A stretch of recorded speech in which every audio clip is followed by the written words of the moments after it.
Hello everyone, this is Van Sharma. Welcome to our channel the political guru. तो वैसे हम एक नए चैप्टर की शुरुआत करने जा रहे हैं, यानी राष्ट्र निर्माण की चुनौतियां। तो चैप्टर को स्टार्ट करते हैं भारत की आजादी से। तो स्वतंत्रता के लिए किए गए लंबे संघर्ष के बाद 14-15 अगस्त 1947 मध्य रात्रि को भारत आजाद हुआ। इस समय जवाहरलाल नेहरू, जो भारत के प्रथम प्रधानमंत्री भी रहे हैं, ने भाषण दिया जिसे कहा गया टिस्ट विद डेस्टिनी, यानी भाग्यवती चिरभेट कहा गया। भारत की आजादी वाला दौर सामान्य नहीं रहा, क्योंकि भारत अन्य देशों की तरह समान रूप से आजाद नहीं हो पाया। आजादी नहीं मिली। आजादी के बाद भारत को 3 भागों में बांट दिया गया। पहला ब्रिटिश भारत, यानी जो हमारा वर्तमान भारत है। दूसरा पाकिस्तान। आपको पता ही होगा कि भाई द्विराष्ट्रीय सिद्धांत पेश किया गया था। द्विराष्ट्रीय सिद्धांत के तहत क्या हुआ, भारत को 2 भागों में बांट दिया गया, पहला हिंदुस्तान और दूसरा पाकिस्तान। तो हमारा दूसरा भाग था पाकिस्तान। तीसरा पार्ट था हमारा देसी रजवाड़े, यानी उस समय भारत के सामने कितने रजवाड़े थे? 565। रजवाड़ों का मतलब क्या होता है? जहां पर राजाओं का शासन हो, है ना। कितने थे? 565। तो हमें क्या करना था? एक अखंड भारत का निर्माण करना था। तो एक बहुत महत्वपूर्ण चीज थी कि भाई इन्हें हमें क्या करना है? भारतीय संघ में शामिल करना है, यानी 565 रजवाड़ों को भारतीय संघ में शामिल करना एक बहुत बड़ी चुनौती हमारे सामने थी। तो इस तरीके से हमारा टॉपिक है।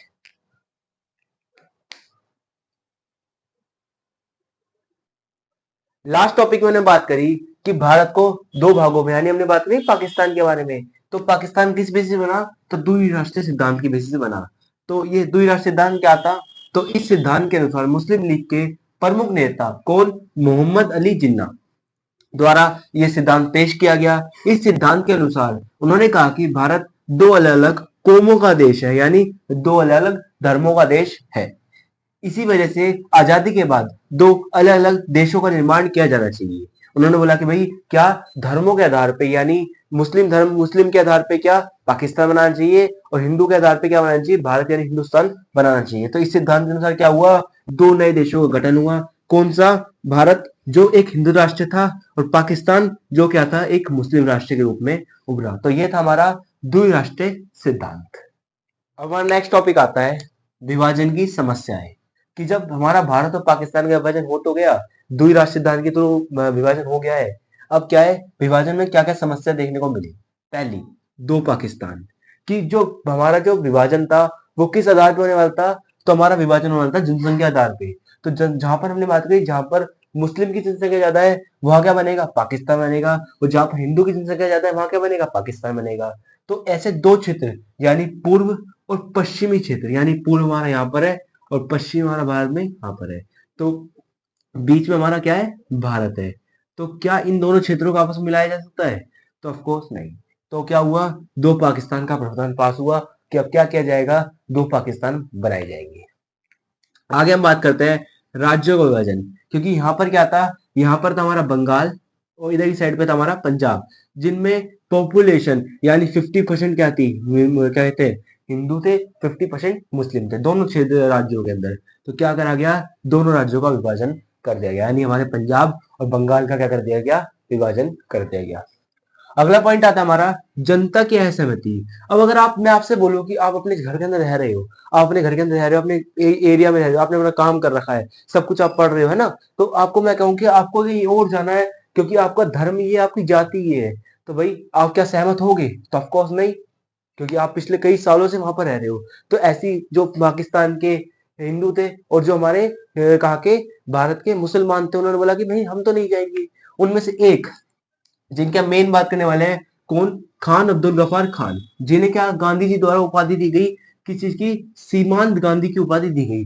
ये महात्मा गांधी ने उपाधि दी थी। एग्जाम में कई बार एमसीक्यू में आ जाता है कि खान अब्दुल गफार को कौन सी उपाधि दी गई है? तो सीमांत गांधी की उपाधि दी गई। बेसिकली हम बात करें तो इन्होंने द्विराष्ट्रीय सिद्धांत का खुल के विरोध किया। इन्होंने बोला कि द्विराष्ट्रीय सिद्धांत बहुत ज्यादा गलत है, और ऐसा कोई सिद्धांत नहीं होना चाहिए। कोई भी किसी भी आदमी को उसके धर्म के आधार पे नहीं बांटा जा सकता। अगला पॉइंट आता है अल्पसंख्यकों की समस्या। कि हमारे यहाँ पर क्या था? अल्पसंख्यक। मैंने बोला ना कि पाकिस्तान ऐसा नहीं था कि पाकिस्तान के किसी क्षेत्र में हिंदू नहीं थे, या फिर भारत के किसी क्षेत्र में मुस्लिम नहीं थे। हमने बोला ज्यादा, यानी हमने बात करें 90% अगर मुसलमान है, तो वो क्या कहलाएगा, पाकिस्तान कहलाएगा। और वहीं पर 90% क्या है, हमारे हिंदू है, तो वो क्या कहलाएगा, हिंदुस्तान कहलाएगा। बट जो 10% जो यहाँ मुसलमान और दो सॉरी हिंदू और 10% क्या कहते हैं मुसलमान बचे हैं, इनका क्या होगा, तो ये क्या कहलाएंगे, अल्पसंख्यक कहलाएंगे। इन्हें तो काफी ज्यादा समस्या देखने को मिलेगी, ना ये जा सकते ना ये रह सकते, क्योंकि भाई अब क्या है, भारत और पाकिस्तान का विभाजन हो चुका है, भारत और पाकिस्तान आपस में बढ़ चुके हैं, तो 10% लोग हैं अपना घर छोड़ के कहाँ जाएंगे। तो ये भी बहुत बड़ी समस्या हमारी विभाजन में देखने को मिली। अब हमारा नेक्स्ट टॉपिक आता है विभाजन के परिणाम, कि आखिरकार ये विभाजन हो तो गया, इसके क्या परिणाम निकले। तो पहला हमारा है पूर्व और पश्चिमी पाकिस्तान बना। मैंने आपको बोला कि भाई ये हमारा पूर्व पाकिस्तान यहाँ पे और पश्चिमी पाकिस्तान, दो पाकिस्तान हमें यहाँ पर बने। यहाँ पर वर्तमान पाकिस्तान हमारा कौन सा है, ये वाला जो हमारा पश्चिमी पाकिस्तान है हमारा कौन सा है, वर्तमान पाकिस्तान। और पूर्व पाकिस्तान आज बन चुका है, यानी 1971 के बाद ये क्या बन चुका है, बांग्लादेश बन चुका है। इसकी कहानी हम आगे वाले चैप्टर में पढ़ेंगे कि बांग्लादेश कैसे बना। अगला पॉइंट आता है हमारा अत्यधिक हिंसा, जान माल का नुकसान हुआ। काफी ज्यादा हिंसा देखने को मिली। आप अगर पहले की चीजें देखोगे, पहले आप किसी बुक को पढ़ोगे, तो आपको पता चलेगा कि जब हमारा विभाजन हुआ तो काफी ज्यादा हिंसा हमें देखने को मिली। जान का, लोगों की जान गई, माल का, बहुत सारी प्रॉपर्टी का क्या हुआ, नुकसान हमें देखने को मिला। थर्ड समस्या आती है हमारी शरणार्थी की समस्या। मैंने आपको बताया था कि जो 90% लोग थे उन्हें तो कोई समस्या नहीं थी, क्योंकि उनके हित में काम हो रहा था कि भाई 90% यहाँ पर मुस्लिम है, 90% मुस्लिम है, तो भाई इनके तो हित में काम हो रहा है कि भाई पाकिस्तान बन रहा है, ये क्षेत्र पाकिस्तान बन जाएगा, है ना। बट यहीं पे हमने बात की 90% हिंदू है, तो इनके भी हित में ही काम हो रहा है कि भाई यहाँ पर क्या बन रहा है, हिंदुस्तान बन रहा है, वो भारत बन रहा है ना, भारत। और हमारा क्या बन रहा है यहाँ पर, पाकिस्तान बन रहा है। मैंने आपको बताया 10% लोग जो थे, ये कौन थे, ये थे अल्पसंख्यक। अल्पसंख्यक यानी अब ये दूसरे देश के लोग हो गए, है ना। अब ये इस देश के नहीं रहे, क्योंकि इनकी धर्म अलग है, क्योंकि ये धर्म के आधार पर विभाजन हो चुका है। तो 10% लोग थे, इन्होंने क्या करा, दूसरे देश यानी हिंदू ने क्या करा, भारत से शरण मांगी कि भैया हमें क्या दे दो, शरण दे दो, क्या दे दो, शरण दे दो, कि भाई हमें अपने देश के अंदर रख लो। और वहीं यहाँ के जो हिंदू, यहाँ के जो मुसलमान थे 10%, उन्होंने पाकिस्तान से शरण मांगी कि भैया हमें क्या दे दो, शरण दे दो।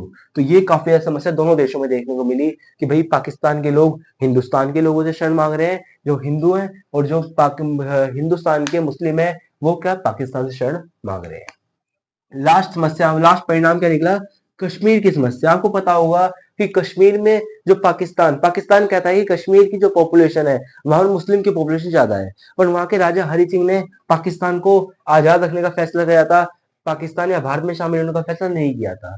तो कश्मीर पे पाकिस्तान हमेशा अपना हक जताता है कि पाकिस्तान हमारा है, और भारत भी अपना हक चाहता है कि कश्मीर हमारा है। तो फिर भी कश्मीर की समस्या आज भी हमें देखने को मिलती है। कश्मीर की समस्या बहुत बड़ी समस्या के रूप में, भारत और पाकिस्तान की जो मेन लड़ाई का रूप है वो कौन है, हमारा कश्मीर।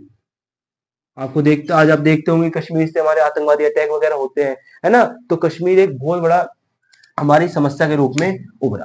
तो ये थे हमारे किसके विभाजन के परिणाम। इसी के साथ हमारा आज का पार्ट खत्म होता है। ये हमारी वीडियो का फर्स्ट पार्ट था, ये हमारी वीडियो का फर्स्ट पार्ट था। तो उम्मीद करते हैं आपको पार्ट पसंद आया होगा। अगर पसंद आया तो वीडियो को लाइक करें, चैनल को सब्सक्राइब करें, और अगर आपको सेकंड पार्ट चाहिए तो नीचे कमेंट में लिखिए कि भैया सेकंड पार्ट चाहिए, तो मैं जल्द से जल्द आपको सेकंड पार्ट लाऊंगा। तो thank you so much for watching.